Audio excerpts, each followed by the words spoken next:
1946 का साल देश आज़ादी के बेहद करीब था, लेकिन उसके नक्शे पर सबसे बड़ा खतरा मंडरा रहा था। एक ऐसा खतरा जिसके बारे में आज बहुत कम लोग जानते हैं। आज हम जिस पूर्वोत्तर भारत को भारत का अभिन्न हिस्सा मानते हैं, यानी कि वो पार्ट जिसे हम नॉर्थ ईस्ट इंडिया कहते हैं, वो असल में एक समय पाकिस्तान बनने वाला था। मुस्लिम लीग की योजना थी असम, खासी जैंतिया पहाड़ियाँ, नागा इलाके, त्रिपुरा और मिजोरम। करीब 5 लाख वर्ग किलोमीटर का क्षेत्र पाकिस्तान में शामिल किया जाए।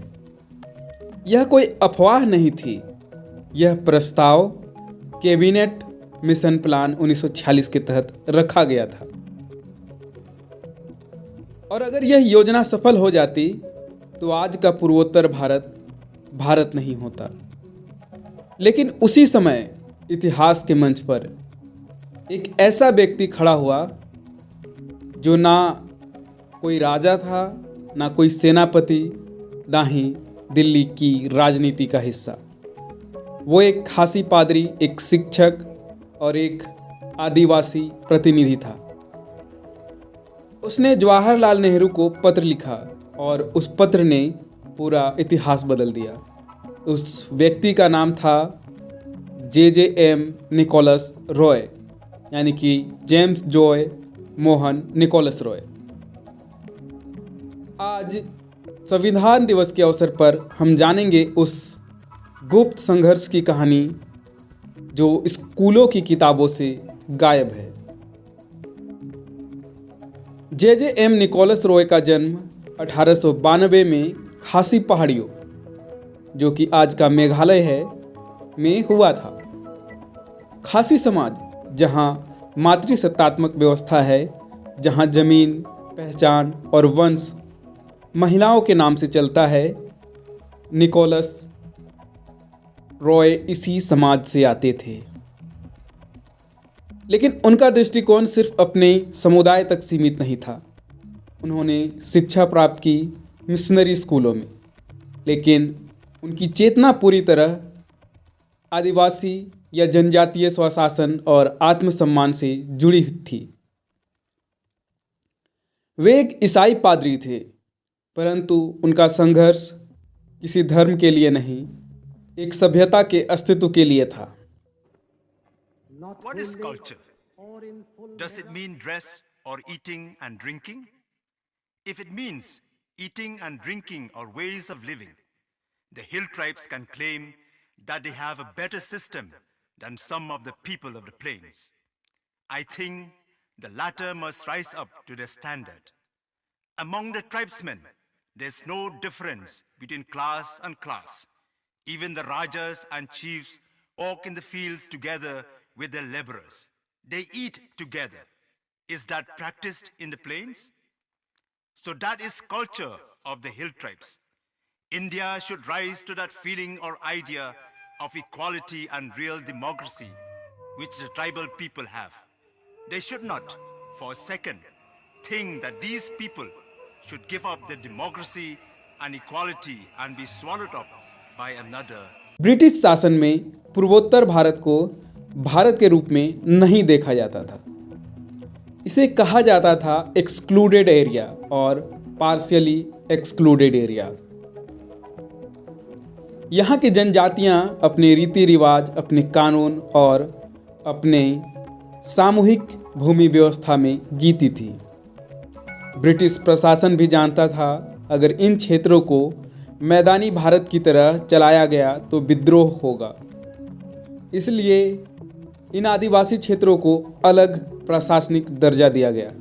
लेकिन 1946 आते आते ब्रिटिश सरकार जल्दी में थी और इसी जल्दबाजी में पूर्वोत्तर भारत को बलि का बकरा बना दिया गया।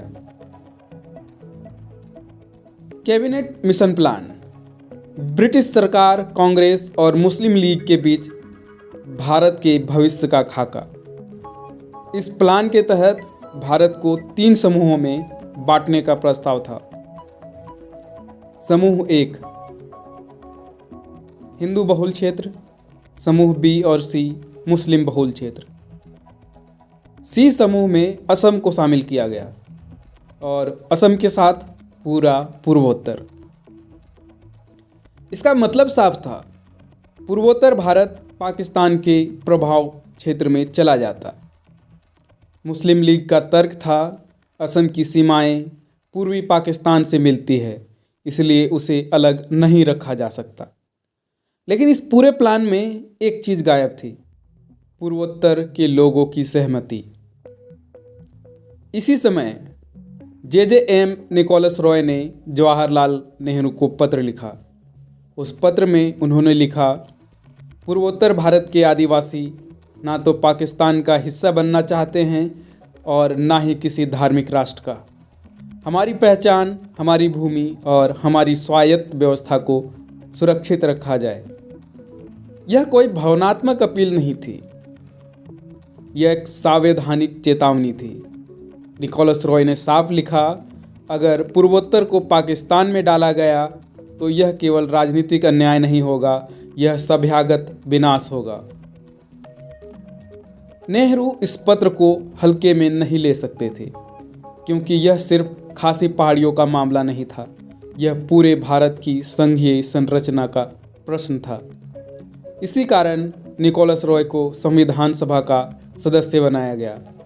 वहाँ उन्होंने केवल भाषण नहीं दिए, उन्होंने ढांचा तैयार किया। निकोलस रॉय का सबसे बड़ा योगदान 6वीं अनुसूची। यह कोई छोटी संवैधानिक धारा नहीं थी।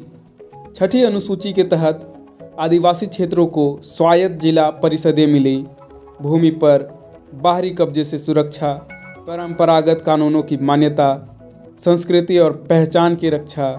आज मेघालय, मिजोरम, त्रिपुरा, असम के कई क्षेत्र इसी 6ठी अनुसूची के तहत चलते हैं। अगर यह अनुसूची ना होती तो पूर्वोत्तर आज भी आंतरिक उपनिवेश होता। कुछ समय पहले कुछ अकादमिक और राजनीतिक समूहों द्वारा ग्रेटर बांग्लादेश जैसी अवधारणाएं सामने लाई। इनमें पूर्वोत्तर भारत के कुछ हिस्सों को ऐतिहासिक या सांस्कृतिक रूप से जोड़ने की बात की गई। यहाँ एक बात स्पष्ट करना जरूरी है, यह भारत सरकार या बांग्लादेश सरकार की आधिकारिक नीति नहीं रही। लेकिन इतिहास यह सिखाता है, जब किसी क्षेत्र की संवैधानिक सुरक्षा कमज़ोर होती है तो बाहरी दावे जन्म लेते हैं। और यही कारण है कि निकोलस रॉय द्वारा बनाई गई 6ठी अनुसूची आज भी प्रासंगिक है। 25 जनवरी यानी कि संविधान दिवस।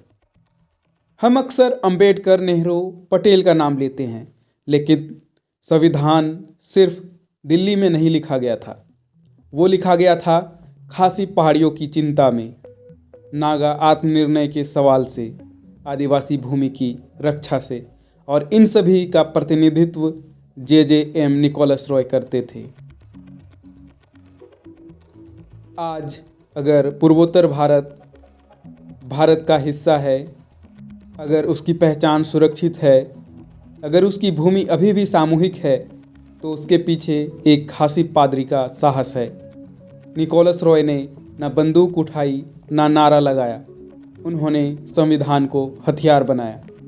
संविधान दिवस पर उन्हें याद करना सिर्फ इतिहास नहीं, यह भविष्य की सुरक्षा है। जय हिंद, जय भारत।